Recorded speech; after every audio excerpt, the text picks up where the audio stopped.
Hello and welcome to Masterclass number 29. My name is Morag Unplugged and the topic of this masterclass is urban permaculture. It's something that is absolutely needed in the world right now, and it's something that I've been involved in for decades. I was involved in helping to start up Northeast Street City Farm in Brisbane and many other community gardens and urban gardens in many parts of the world, as well as growing up in a suburban area myself. So this is part of a series of masterclass that's been running for about 3 years. Every month we put on a new masterclass, and these are presented by my key organisations here that I've listed. So the Permaculture Education Institute, which runs the Permaculture Educators Program, and a new course, which I'll tell you about soon, which is an unplugged course. Our Permaculture Life, which is where you can find lots of information for permaculture. So the blog, YouTube, and also a permaculture gardening course, and also the permaculture charity that we run called Ethos Foundation, supporting permaculture education in many parts of the world. So I'd like to also acknowledge the traditional custodians of land on which I'm meeting with you today, the Gubbi Gubbi people, and pay my respects to their elders, past, present, and emerging. So before I begin, I just wanted to let you quickly know about this new course I'm calling Morag Unplugged. It's a new course. It starts next week.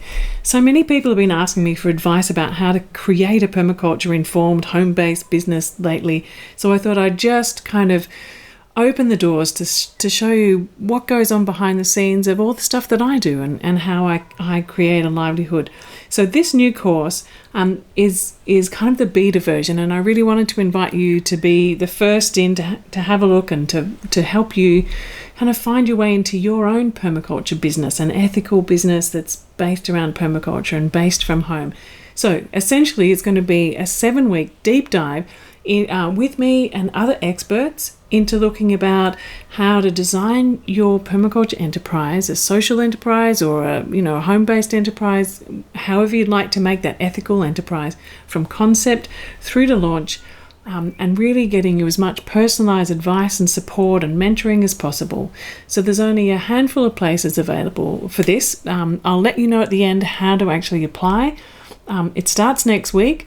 But the key thing about this is it's only for participants of the Permaculture Educators Program. So there's information of how to join if you're already a participant, but you can also sign up and join this at the same time. So more about this later. So some of the masterclasses that I've offered recently I think really relate very well to the topic that we're talking about today.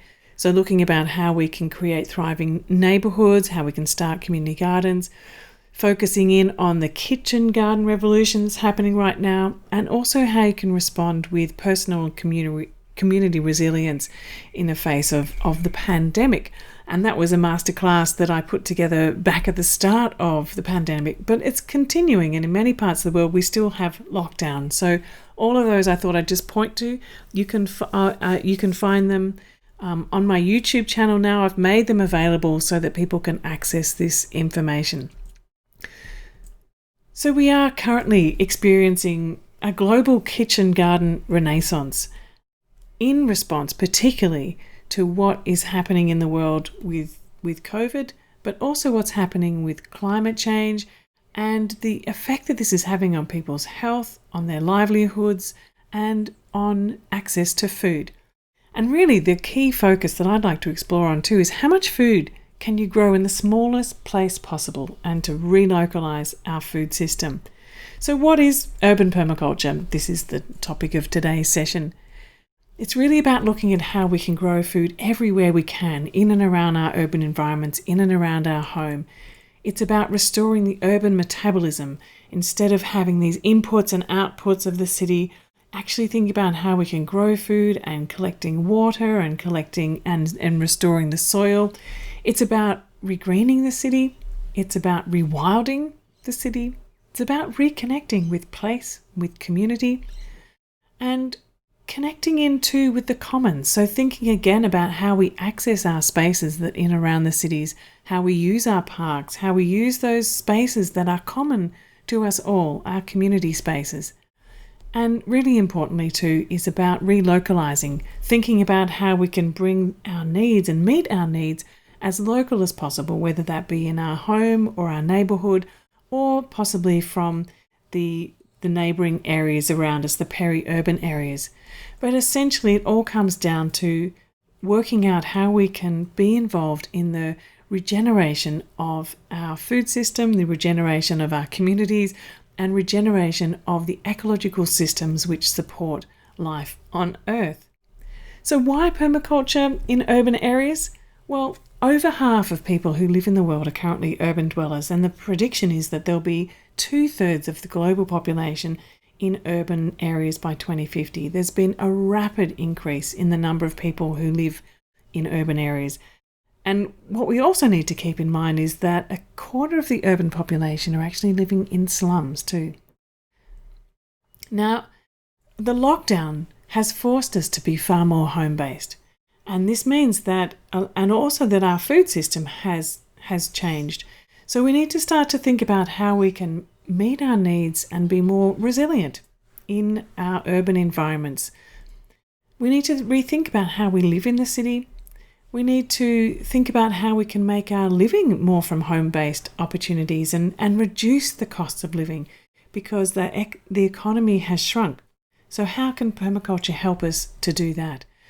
And because of the pandemic and because of climate change and all of the things that are associated with that, we're starting to see so many cracks in the food system, and urban permaculture helps us to directly respond to this and offer us a possibility of a real form of security where we have a strengthened household and community economy, one that supports the health and well-being of the people that we live with and the people in our neighbourhood, because we need community. And this has become really evident in the lockdown, that it's been so critical in order to keep us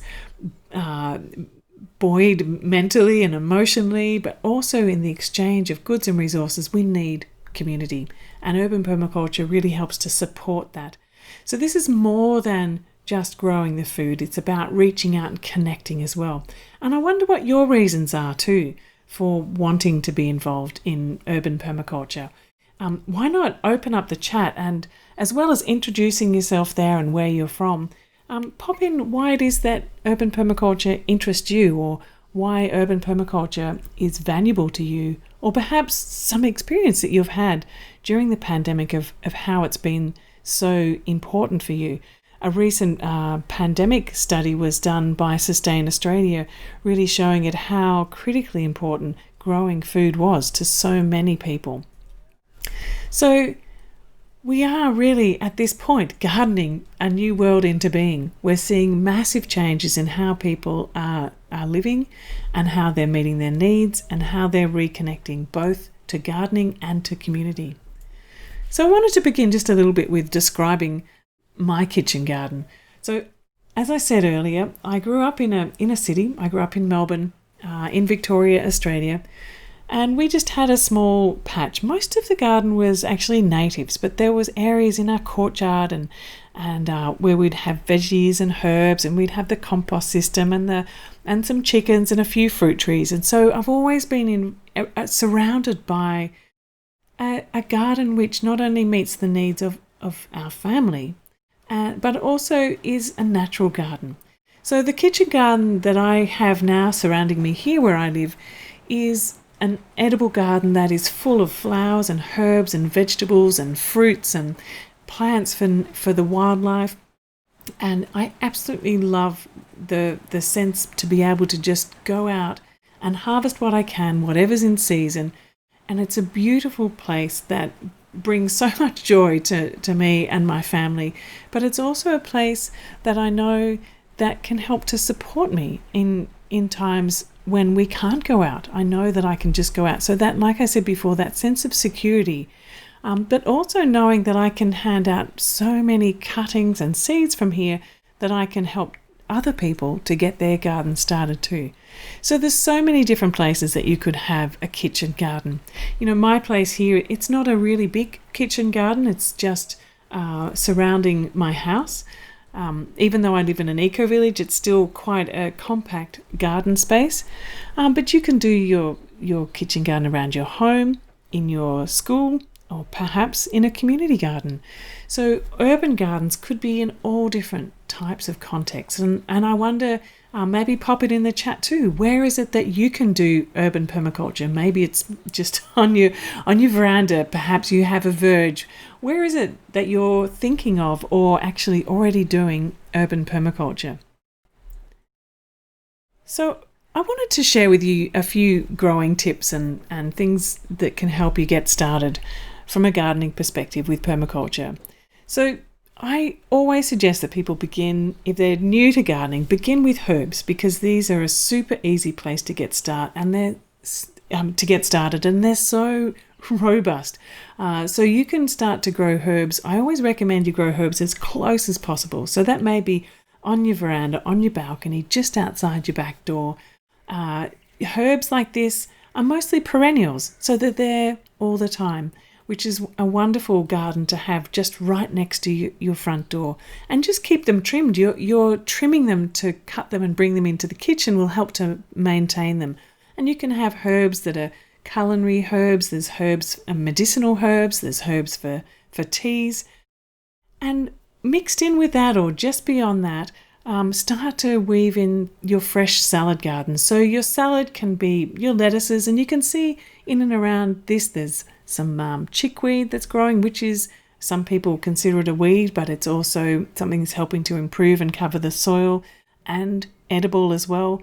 Maybe some real diversity of things for salads, from other types of leafy greens and herbs and perennials and climbers like cucumbers. So there's lots of different kinds of salads to include. And so pick your favorite, start small, build up your soil first. Now, I really recommend that you grow as much as you can in the soil as opposed to in pots, if it's possible. In the soil, you start to bring the soil alive, and it's the living soil which helps to really make your plants thrive and come alive. However, if you've only got a small space, then pots is a great spot to begin. Or if you've got contaminated soil, if you're in a really highly urbanized environment, you might want to get that checked. You might want to think about having raised garden beds, which means that you can separate from that contaminated soil. So just a few things like that to keep in mind, particularly around the fresh salad greens, because you're eating so directly from the soil all the time. And I totally encourage you to think about how you can get as much leafy green diversity as possible growing. So having your herbs and your vegetables and your flowers all integrated into a mixed garden bed, where you can take a leaf off this and a leaf off that, and have as much food growing in the smallest place possible. And so in a way, this is kind of like rewilding the garden, and it's about abundance thinking. How much can you fit into the smallest space possible? And so that's thinking about design, how you can design to think, okay, so I have a plant that's sort of a taller plant, I can tuck a little one underneath that. Maybe I've got some shaded areas, I can put some shade tolerant plants beside that. And really looking at your garden with those design eyes, and really planning how you can fit as much into every single space. Minimize the pathways as much as possible, and create these dense, beautiful, rewilded gardens where there's always something to be eating, and always something that's there for nature too. And so it's really important to be considering what are the kind of shade tolerant plants, because particularly in urban areas you find that there are little pockets where it's hard to grow things because it might be shaded out by the neighbour's property, or it's you've got a fence and you've got lots of shade. So what are some of the plants which don't require terribly much light? Well, lettuces can grow in fairly small amount of light. Any kind of leafy green plant that's sort of a lettucey, spinachy type plant can actually do quite well with just a few hours of light. When you start getting to the more fruited type of vegetables, like I'm talking about, your tomatoes and your eggplants and anything that's a fruited type vegetable, that requires more light, more sunlight to be able to get to maturity. So stick with the leafy greens in the shaded spot, or even things like aloe vera will do quite well tucked in a nice little corner somewhere. Now, as well as the shade tolerant plants, I highly recommend that you find what are the most robust food plants that you know of in your local area and pack your garden full of these too, and then they become the skeleton of your garden, and then you can tuck in other things in and around underneath that. So for me here in this particular environment, plants like cassava is super robust, and you can eat both the leaves and the roots as long as you cook them. Then there's plants like the Brazilian spinach, which is that crinkly one on the top right-hand corner. It is always there in the garden and is a constant source of greens. And you can see in the top corner there's a little bit of Suriname spinach. So there's lots of different edible greens. Below that is the sweet potato leaf. And so sweet potatoes and the leaves are both edible. And they're super robust. I always just leave some in the ground. It'll come back when the season's right next time. And then this unusual looking vegetable here is yacon. And yacon is just sprouting right now actually in my garden. It comes out of those crowns. Now, both the crowns and the big roots are edible, also known as Peruvian ground apple. So it's a sweet root and it's crunchy, a bit like an apple. And it's super hardy, super low maintenance, no pest problems whatsoever. Kind of like these, the cassava and the Brazilian spinach too. And these plants mean that I can actually have an abundance of food for most of the growing season without really having to think about looking after it. So what are the plants in your area that are super robust ones? If you've got some ideas about the super robust plants in your environment, why not put them in the chat too? It would be great to get a list racing down there of all the different kind of plants that you think are the easiest plants to grow, the ones that have the least pest problems, the ones that are the most drought hardy, ones that are the most resilient to all different kinds of things. So let's find out what are those resilient hardy plants. Now, as well as that, I also highly recommend that you eat more of each plant because one, it'll mean that you don't have to use as much space because you're actually utilizing so much more of each of the plants that you've got growing there. And also it means that you're getting a greater diversity of different sorts of nutrients and food sorts. So, for example, right on the edge of on the left-hand side is turmeric. Now, it takes quite some time for turmeric to actually be ready in the ground. It takes about 9 months. So you plant a little piece of turmeric, stick it in the ground around about now when the season's warming up, and it won't be ready until it starts to die back when it gets wintertime. So that's about 9 months. So what in the meantime? I could be eating those young little shoots that are coming up and the leaves, and you can take bigger leaves and wrap them around fish if you're cooking. So find the ways that you can use all the different parts of the plants from the beginning. Now peas, you don't have to wait until the peas are ready. You can be eating the young shoots and the leaves and maybe some of the flowers too. And then you can eat the peas that are fresh and new, or even if you've missed some and they've gone full and dry on the vine, you can actually collect those, save some to seed, and then use the rest of those as dried peas. Then there's the pumpkin, and I talk about pumpkin all the time because I think it's such a good example of how you can eat just about every single part of this plant except for the stalk. So you can eat the leaves, you can eat the shoots, you can eat the flowers, you can eat the skin, the seeds, and of course the pumpkin flesh. So think about each and every single one of your plants that you have in your garden and what are the different parts that you can eat. It's a fantastic way to reassess and rethink and reimagine the possibilities that you have in just a small space. And of course, if you're wanting to grow pumpkins in an urban area, you're going to have to trim those runners that want to take off into other parts of your garden anyway. So why not eat some of them? You can eat the nice looking leaves and then take the rest of it and use that as biomass to put into your compost. So, either way, it's you eating it or food for the soil as a way of building up organic matter and biomass. Now, of course, in urban areas, you need to think about the vertical spaces, not just your horizontal spaces. So where is there possible that you could put a trellis, or is there a shed, or is there a wall? In what ways can you actually grow up a wall?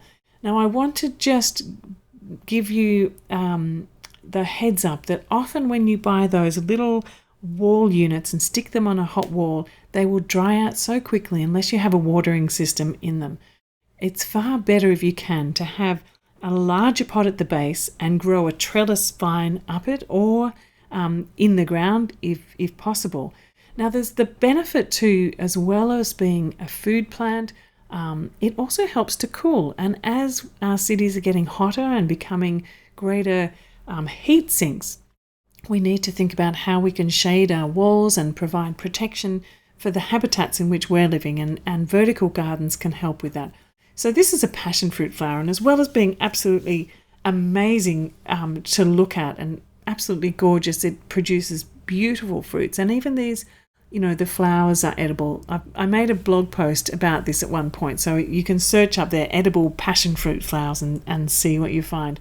But what other plants are climbing plants? So, there's grapes and there's chocos and there's kiwi fruits. There's all sorts of things from the beans and the peas, and also things like cucumber. If you've got a really hardy wall, you might want to think about growing something like a loofah. A loofah is that plant which it's of the gourd family, and you can once it's grown, you can peel it off and use that as your bath scrub or your kitchen scrub, and then it compost. So lots of different possibilities for vertical gardens. And of course, include colour, as much colour as possible. Include all different sorts of flowers that are not just great for the beneficial insects that come into your garden. Oh, there's a little bee there too. Then think about how you can use colour to invite and attract young people out into the garden, and also just to brighten it up. A vegetable garden doesn't have to be rows of vegetables. It can be this beautiful, wild and colourful and beautiful outdoor room that you just get drawn to go into. Now, another one of the YouTube clips that I made recently was about edible flowers, and there's so many different sorts of edible flowers. There's actually a few different posts that I've made about edible flowers, and one of the ones that's in my garden right now is nasturtium. And so you can have nasturtium not in a pot, it grows beautifully as a pot. You can have it growing in and around underneath a fruit tree, so you get these double layers, creating like a guild of plants, which a guild is kind of like an expansion of the concept of companion planting. I think companion planting is kind of the first step. Permaculture takes companion planting and supercharged it, and thinks about how you can create whole relationships and communities of plants, which is a far more relationships happening and far more beneficial relationships emerging out of that. So things like edible flowers and things like nasturtiums can help. And as well, they are all edible. So the leaves are edible, the flowers are edible, the little seed pods are edible. And so not only flowers, what about the weeds that you find? Now, there'll be weeds in your garden, but wherever you go, I'm sure that you'll find edible weeds poking somewhere around. I was recently at the old museum in the centre of Brisbane, just right next to the showgrounds, and I was walking through the gardens and I came across this amazing wall that had been made out of chunks of coral. I wonder where they'd got them from, but anyway, I was looking closely at the coral, and then I looked down below and I saw this purslane, and all across this wall was this amazing collection of edible salad greens right there, and opposite was this hedge of pomegranates. So pomegranates are, not only do you have edible fruit on it, but you can eat all the leaves. So you can go foraging in the cities. Now, it's really important to be careful about where you're foraging. Obviously, not right on a busy roadside, but in a little park like this, that's absolutely perfect. So just notice where you're harvesting things from. So you can get weeds, edible natives, wild fruits. There used to be a park that I'd go walking around in Melbourne, just down from me, where I think the early settlers had planted a whole lot of things like plums and apples and pears, and they were really ancient trees, but they were still fruiting. And so I'd go down there and collect all these old types of crab apples and bring them home, and it was absolutely wonderful just to discover these down in a far back corner of a wild park. Now, been working recently with a group called REFARMERS and the Abundant Earth Foundation, and they did a presentation recently on the PermaYouth Festival about their tiny gardens that they're working on, which is really a very simple strategy, but quite a radical strategy of how young people who are renting, can set up gardens wherever they are, just with like a burlap sack or from a coffee grinders or a potato sack. Fill it up with compost that they make from the scraps that they find around, and then start to plant things. And mostly, salad greens or cabbages and cauliflowers, broccolis. You can see there the abundance of food that's coming out of those plants. And so they're movable. And I think this is a really interesting thing to consider, particularly in urban environments, that many of the gardens that we might create are temporary gardens. And that's fine too. So we can create, in-ground abundance and food forest, or we can create tiny gardens. And so don't feel limited by, I don't have much space or I don't have much time. Even within a few weeks, you can get some amazing leafy green growth happening. And tiny gardens can look like this, or they could be tiny little pots of mixed herbs. So even with tiny gardens, it's really important that we have sunlight. I always recommend that the bigger the pot, the better. So, the sacks are really great because you get this volume of soil which keeps the temperature quite well. It has enough nutrients in it for things to thrive. You get a relationship between the different plants, and it can actually be living soil. So tinier pots have less life in them and need you to maintain them more. So I often too recommend that you grow in groups of plants and really choose quite robust plants that are seasonal and will grow abundantly. So you probably need to kind of keep them snipped and really think too about what are the right sized plants for that kind of pot, ones that aren't going to completely take over. Mint will possibly take over one of these whole pots, so I would think about just putting mint as being one of those pots. A really key point too is that don't overwater them. Often with these plants, people end up killing them with love. So a lot of these sorts of herbs, Mediterranean herbs, don't need too much water. And one way as well of getting more out of this is eating more of each of the plants. So you can eat the flowers as well as the shoots, as well as the young leaves, and just keep snipping off them. And also just make a point of feeding the soil regularly. If you're harvesting regularly, you'll need to feed the soil regularly. Now, another concept of small space is the themed pots. So, for example, you could have a salad pot that just had a whole lot of different salads. So lettuce, mizuna, coriander and rocket. You could pack that all as one pot. Maybe you've got a tomato and herb for your, pizzas or something. So it's tomatoes and basils and oreganos and parsleys. Maybe it's a mint pot, and instead of just having one mint, maybe have a collection of different mints like peppermint for tea or chocolate mint, Japanese mint. There's so many different mints that you can include in a pot. Maybe it's Mediterranean flowers, so ones that you're wanting to include in your, pizzas or pastas. So you go to that pot for that particular flavour. Or maybe it's a spicy pot with chili and lemongrass and Thai basil and coriander. Interesting thing with this is that typically the ones that are more Mediterranean will like it drier, and the ones that are the spicy pot, they like it more moister and richer soil. So that works. So the themed pot is a really good idea if you have a small spot. You may want to take that concept into small gardens, or if you've got little raised beds or even sections of bed. Notice where the dry spots are, where the moist spots are, and make clusters of plants which meet that need. So the salad garden could be in the more shady, moist spot. The tomato and herb garden might be in sort of more of a sunny area. The mints, that likes it quite moist, and they can be shady too. Mediterranean, again, in a dry corner. And the spicy pot, somewhere where you've got a nice moisture and rich soil. So as well as the theme pots and all your gardens and all the different thinking about where to put it, I think one of the key things that you need to do wherever you are is think about how you can build living soil. Now, that would be even if you're doing the pots. I highly recommend that if you've got some potting mix that you've bought from the store, that you still need to inoculate it with life. So that might mean taking something from the soil out in your garden, some living soil that you can find underneath a tree somewhere, or from a worm farm where you've got all those beautiful microbes. In every handful of soil, healthy soil, there is more living things in that than there are people on the planet. So even just a handful will help to inoculate the soil. And then you can feed that soil also up with other things, extra nutrients like coffee grounds or maybe cocoa peat. You know, those bricks that you get and you stick them in water and they kind of swell up. That'll help your potting mix to hold more moisture.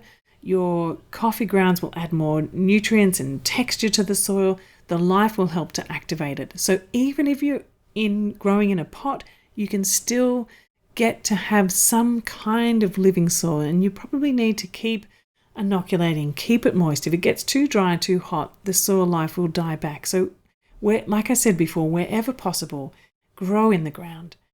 Your plants will thrive so much better.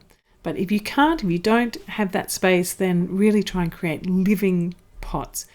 And if you're growing in the garden, you know, maybe there's a way to do what I call in-situ composting. Rather than having a big compost bin somewhere down the back or a large area, you might only have space for having a small, something like a worm tower, which is this tube with an upturned pot on it. So basically I have the worm farm in the ground, and I put the worms inside there, and it goes down into the ground about 40 centimeters, and I put the materials into the tube, and then the worms eat that, and other organisms come in and distribute it out into the garden.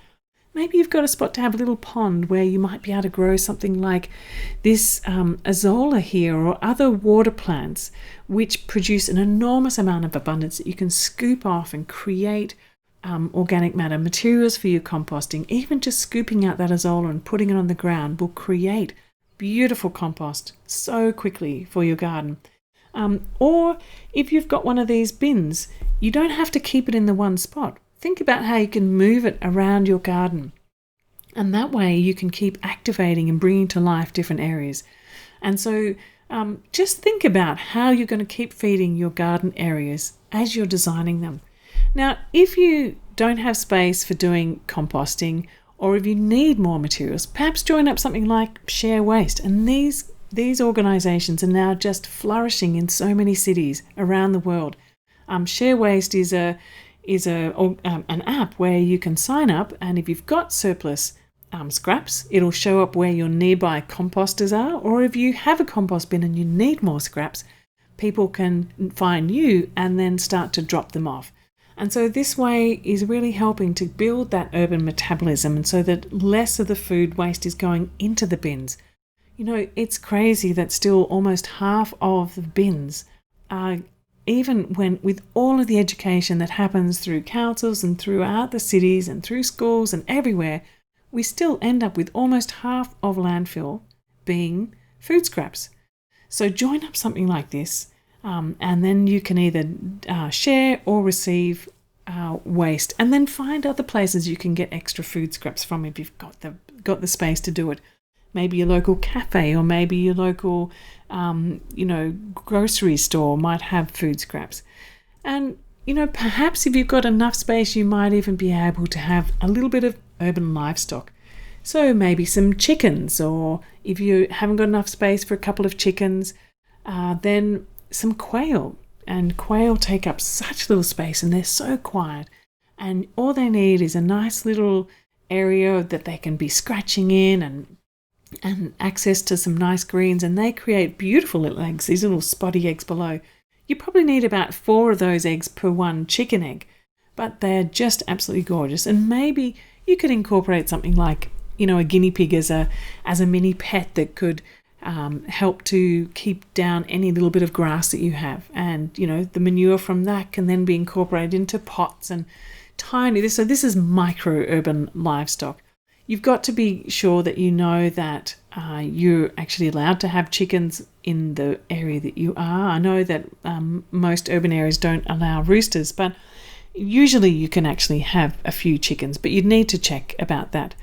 Now, as well as the livestock, I really encourage you to be thinking about how in your garden you can be creating as much pollinator habitat as possible. So that would be the types of plants that you're growing, making sure you always have some kind of flowers, but also creating wildlife and insect homes. So something like this, sort of the bug hotel concept, or finding a way to create little spots that little birds can come in and create nests. Maybe you might like to have some native bees in your garden, or create a rooftop beehive. And also think too about how can you incorporate the cooking method into your backyard. So instead of a barbecue, maybe it could be a rocket stove, or it could be a solar cooker. And there's so many different sorts of solar cookers.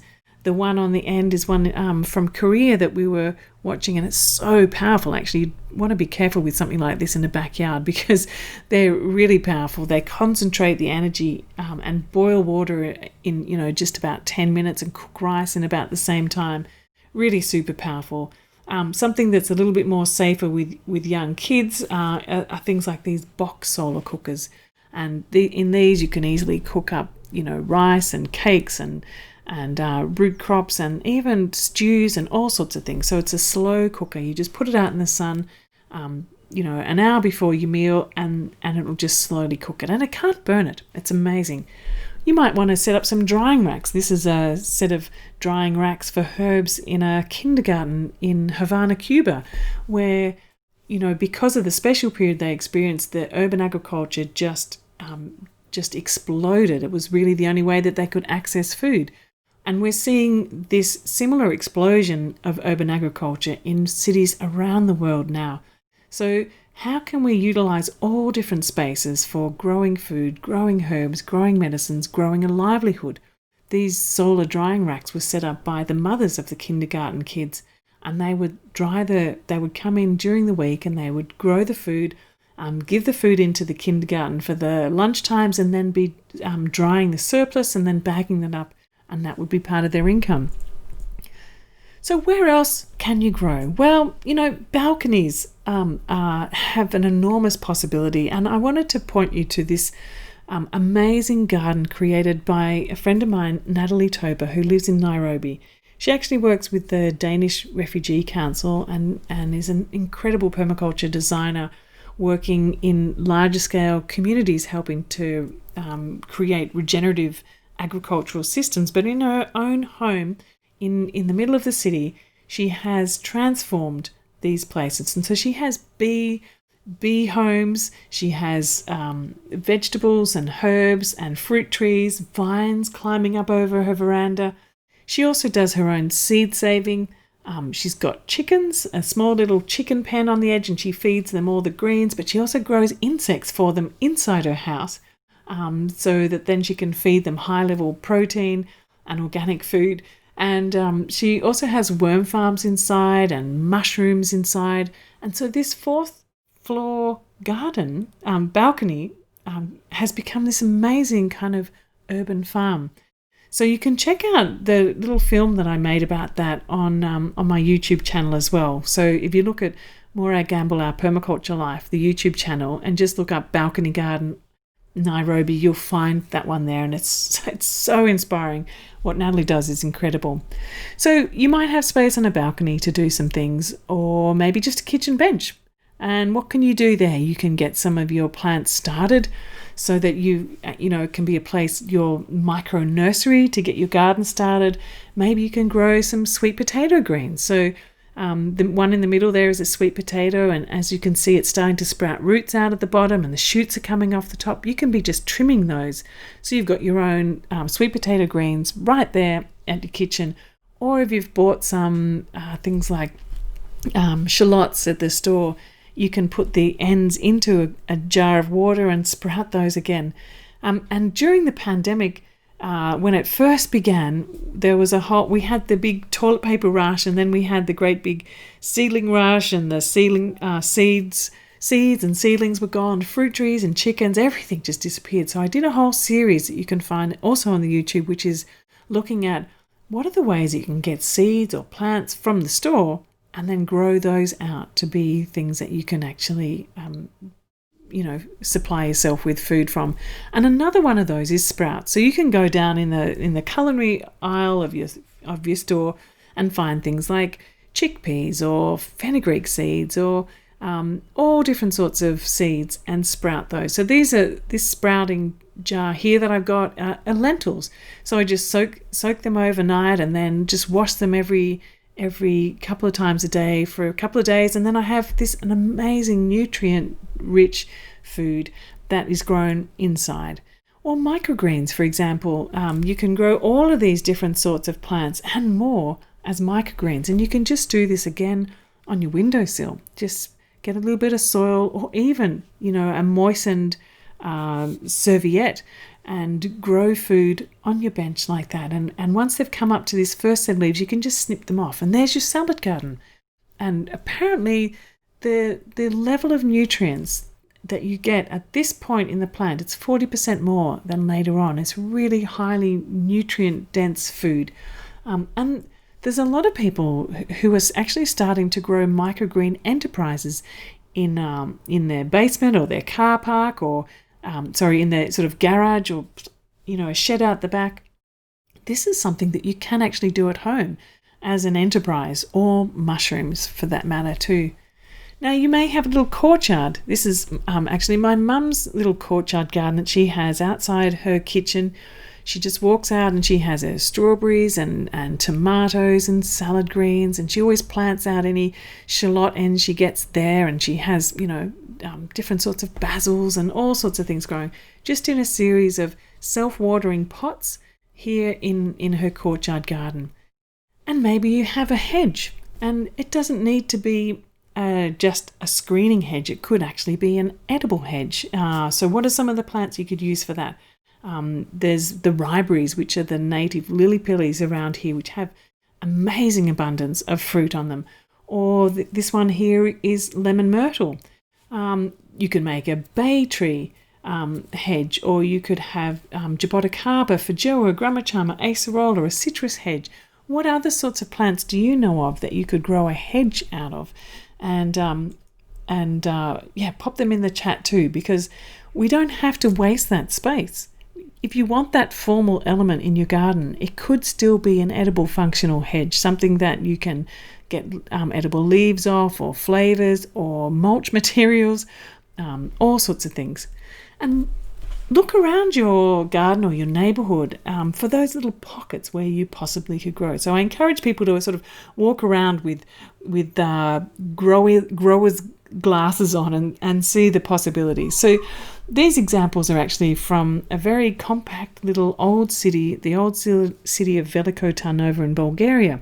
And as I was walking through this old city, which was mostly just sort of cobblestone roads with sort of 3 or 4 story buildings, I came across all these edible plants everywhere. So there was grapevines growing up over the top of the pathway. There was little corners that had multi-storied gardens that had vegetables and flowers and herbs and fruit trees and the grapevines.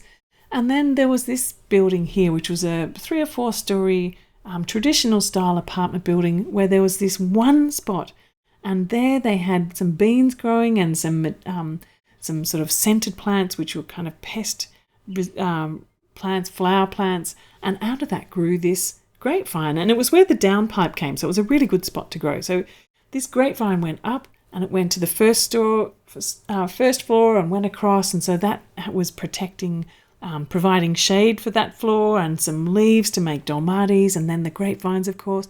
And then it went up to the second floor, the third floor, and the fourth floor. This one grapevine did all of that building. And so it's kind of amazing, really, from a small spot, if it's cared for well, what a difference that can make, not only for food, but also for habitat and for human habitat.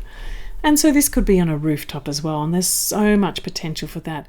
I'm seeing a lot of examples of really highly industrialized urban rooftops too, but I think what we need to do is really embrace the urban permaculture type rooftops, where there is this diversity, where that metabolism of the food scraps is being recycled back into the landscape, and where it becomes a place for wildlife, for people, for soil to be cultivated as well, and for materials to be recycled. So there are, within our urban landscape too, we can start to reimagine our public places as urban food forests. And they could be either in our backyard, or they could be down the road, they could be along the verge, so that we actually start to rethink what our neighbourhood is as a community orchard. So not just looking at what's in our backyard, but think about what we've got, what our neighbours got, what the person down the street's got, and reconceptualise that as an urban food forest. And so it can be a series of backyards together, it can be a series of streets, it can be a series of parks. And now what we're actually seeing is a series of community food forests being actually supported by public authorities. And this is a growing movement now, really absolutely flourishing. But also, just pointing you back into the YouTube channel again, I've done a tour of the Northey Street City Farm Community Food Forest there, and also a downtown food forest in the middle of the William Angliss College, which is where people learn about cooking, and also where Dr. Nick Rose runs his food program, his Masters of Food Systems program there. So there's a little bit of a tour with Costa and I going through that garden. It's an amazing rain-fed edible landscape right in downtown Melbourne. And we don't have to have suburbs that are devoid of food either. This example from Village Homes in California is a constant source of inspiration for me. It's actually quite a few decades old now, but it still sets the benchmark of what is possible, and I think actually needs to be taken quite seriously now as the model for new developments, not seen as something of the past. We need to reclaim and rethink how we actually design our cities and suburbs so that we have food embedded throughout. So this is the main avenue. Actually, they kept roads outside of the edge of this suburb so that you park in the back, and all of the roads and pathways in the middle are bikeways and walkways for people. All of a sudden, you've got an enormous amount of extra space because roads are essentially our commons, and the cars get to take up most of that space. So let's flip that and turn that back into gardening. A lot of habitat plants for local wildlife, but also street trees lined with almonds, community gardens all the way along the centre, fruit trees everywhere, community vineyard. This whole settlement is about 40% of the landscape is actually edible landscape. It's amazing. So let's take that as a new model. And where we can start from scratch, or maybe we need to retrofit. And people like Michael Mobbs has been for a long time trying to retrofit his area in Chippendale, Sydney. So he started with his own house and turned that into an eco house, and he wrote a book about that called The Sustainable House. And then he moved to the food system because he realised he could be sustainable with his water and his sewerage in his own place and his energy. But a lot of his impact was actually coming from the food. So how can you grow as much food in and around the city streets? So he started to talk with neighbours. They got community composting, verge gardens. They started to do gardening in the local parks, and it just started to ripple. And before he knew it, this whole area of 6 blocks was starting to grow food. And he was measuring, the amount of water that was being absorbed back into the landscape. And this, just imagine the amount of carbon that's being drawn, the diminished amount of food that's being brought in from outside, and then the metabolism that's starting to be recreated there. So anyway, he documented all of this process in his book, Sustainable Food. So I highly recommend you grab a look at that. But where else in the Commons? There's a really big campaign going on at the moment in Melbourne next to Ceres, which is the community city farm down there in Brunswick East. Now, I don't know if you can see in this Google map, the little red spot there is this where Ceres is. It seems quite big when you're there, but when you look at it on the map here, it's quite small. So there's allotments, there's education centre, there's all sorts of food growing going on there in this space. It used to be a quarry, I believe, which then was regenerated over the last few decades. And it's this remarkable place where so many people come every year to learn about growing food, and people come there weekly to get food from the farmers market. There's nurseries where they can get the seeds and the seedlings. Amazing. But then you just look to the north of it, and what do you see but this golf course, which takes up a massive area.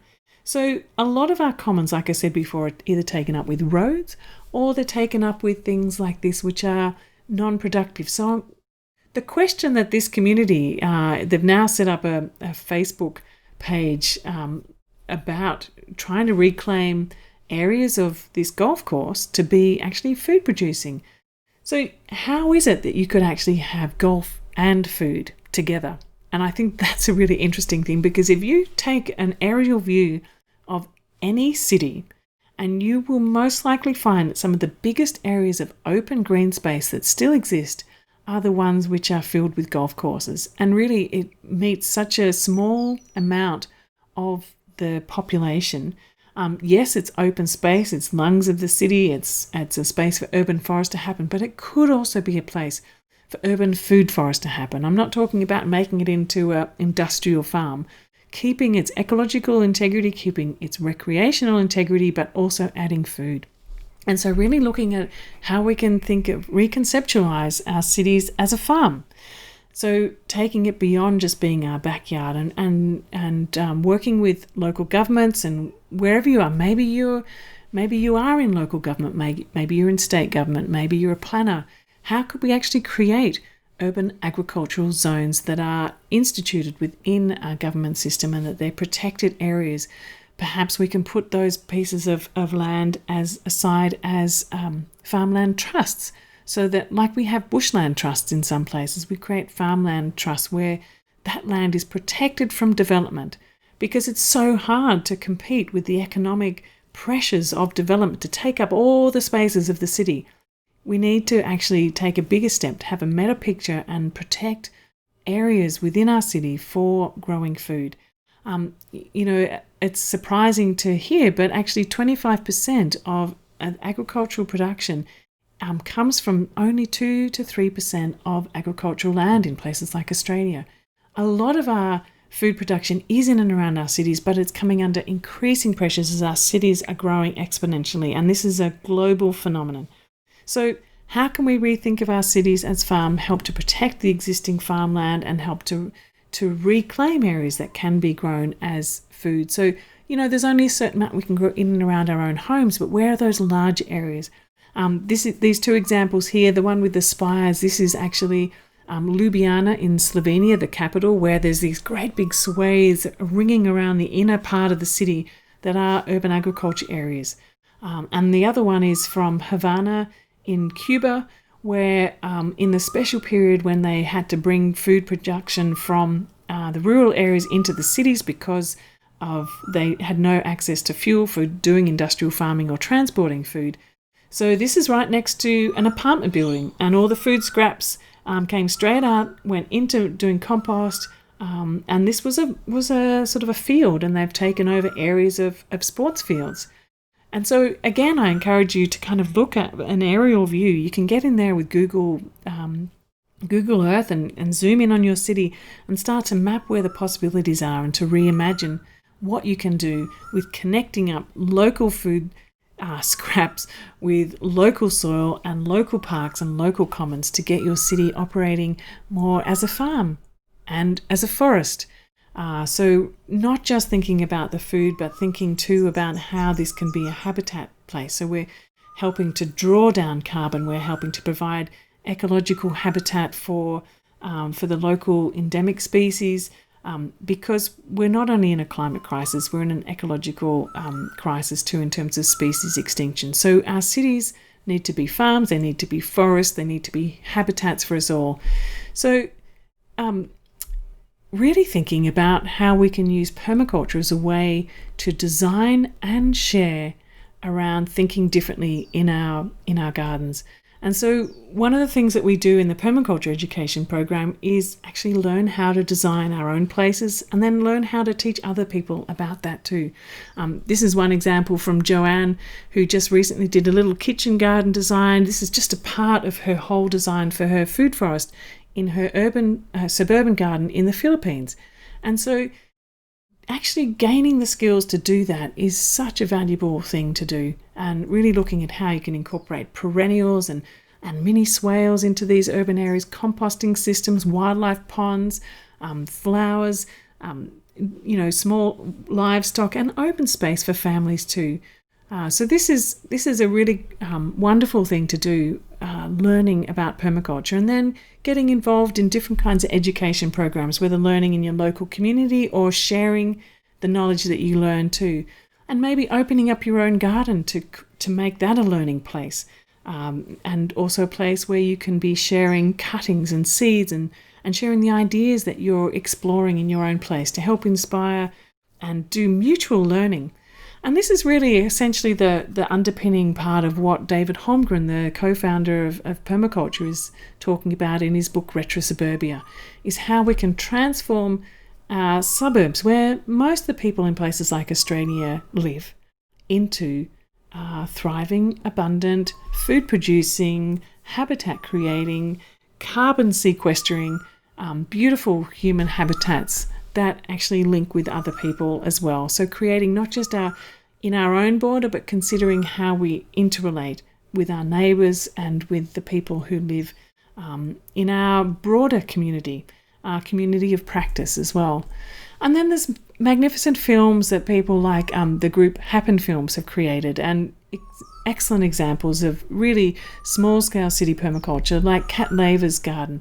So you can look up Kat Laver's work too, and she has a really great set of resources, of little mini films of how you can do different kind of urban permaculture type things. So check that out as well. So just in summary, with urban permaculture, I really encourage you to put on your permaculture glasses and rethink the urban areas. Work with focus to restore the urban metabolism to whatever realm that you can. Contribute to creating the urban forest. Share and exchange as much as you can, whether it be seeds or ideas, the food that you grow, and share meals. Come together to share some meals and explore how you can, share this knowledge even further and myceliate permaculture throughout your neighbourhood. So I hope that's been really helpful. One of the things that I wanted to mention too was that we do support people in refugee camps to also do this kind of work, and we do that through the Ethos Foundation, which we've partnered with, so that for every $35 that's donated, and 100% goes directly to these local communities. So this is Bemariki and his PermaYouth group in Ramwanja refugee settlement in Uganda. And so for every $35, we're able to support him to get tools and seeds and education for these young people to learn permaculture. And for every $100, we're able to teach another mentor, an adult mentor who's gone through the whole permaculture design course program, to be able to then be a teacher as well. So I welcome you to donate. And like I said, this is an organisation that I manage, and I can guarantee that 100% of what you donate goes directly to local communities. So, if you feel like donating to support one child, or, maybe part of one of their education, or maybe support 10 children, that would be fantastic. We have so many young people waiting to learn. We also run something called the PermaYouth, which has weekly meetings. So if you've got young people between the ages of, say, 11 and 16, they meet weekly. And then every month we have a festival, and we bring together people who are totally into permaculture in different parts of the world, cross-cultural, intergenerational. Our next guest is Hugh Richard, who runs his amazing YouTube channel. Check him out. He's just awesome. He also has 2 books, and he's only 21. He has this brilliant YouTube channel and books and a garden, and he teaches people all over, and he's absolutely passionate about permaculture too. So if you've got young people, permayouth.org, connect them in with that, and we'll link them in. I've mentioned a lot about my YouTube channel, but I also have a blog, which is connected to all of that too. It's where you'll find all the links to my films and my podcast and any articles. So that's our permaculturelife.com. A really, at least 400 articles about all different sorts of things. So lots of little detailed tips if you're looking for some help. You can see the little search box there. Just type in, if you're looking for some salad greens, or if you're looking for, how to grow comfrey, or anything, just type it in there and see what comes up. If you're looking for some really practical information about how to get your garden started, I also have an online permaculture gardening course, which is this incredible edible garden. So we look at creating soils and how to design your garden and how to grow the food. So this is the introduction course. So it's kind of see it as an introduction to permaculture gardening course. 9 modules, and a lot of interaction in terms of the Facebook community group that you can get involved into to get some mentoring and some support through that. But if you're wanting to take this the next step, there's also the permaculture design and teacher certificates, which gives you that capacity to be able to actually design for others and then teach others as well. So this is more about the livelihood. Now, I'm going to let you know too in a little bit about this new program that's starting, which will then take it the next step, how to really take all of that and then make that your livelihood. So anyway, you can find these courses on our permaculturelife.com permaculture courses. There's a link there. I wanted to let you know too about the podcast that I run, which is called Sense Making in a Changing World. And basically, I'm exploring with a lot of people who are linked with permaculture in some way or other. And some of the more recent podcasts that might be interesting for you would be Mariam Issa, who has a permaculture community garden in her backyard, and she shares through food and storytelling about that. The podcast with Rob Hopkins from the UK, who's the co-founder of a Transition Town movement, which emerged out of permaculture, and how to take permaculture and create a sort of a collective imagination. His new book is out and called... I'm just reaching for it now. From what is to what if, unleashing the power of imagination to create the future we want. So taking permaculture thinking to the next step. And then also recently with Dr. Nick Rose, who focused on permaculture, on pandemic gardening, and he talked about his research there. I mentioned earlier about my new course, and I'm calling this Morag Unplugged, and really it's a deep dive into the inner workings of how I make my permaculture enterprise work. How is it that I've been able to make permaculture my way of life and my livelihood for the last few decades?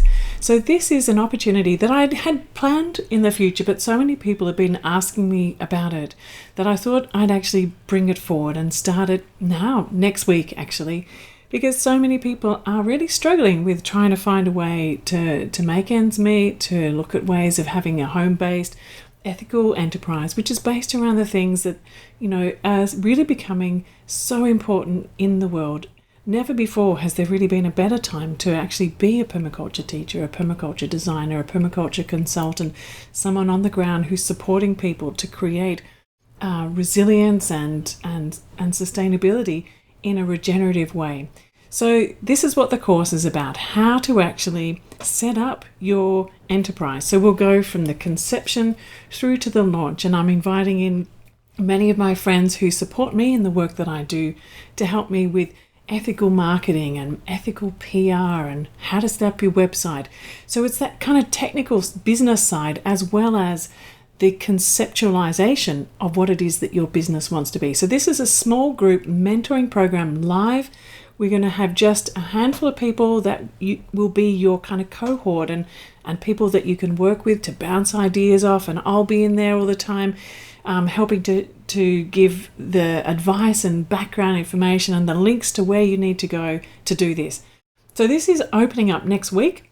It's going to be 7 weekly sessions with me, which will be deep dives live and unplugged. These sessions, like I said, I was planning on to do in a long time in the future, but I've pulled it right now. So because it's a beta program, it's going to be cheaper this time. So if you want to jump in now, then that's a really good time to do it, because you're going to save yourself a huge amount in actually getting this going.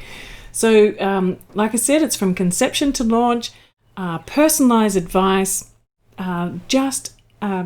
probably maximum of around 20 people as part of this program. And what I'm going to do is I'm offering it here to you first, so that if you want to jump in, you can do that.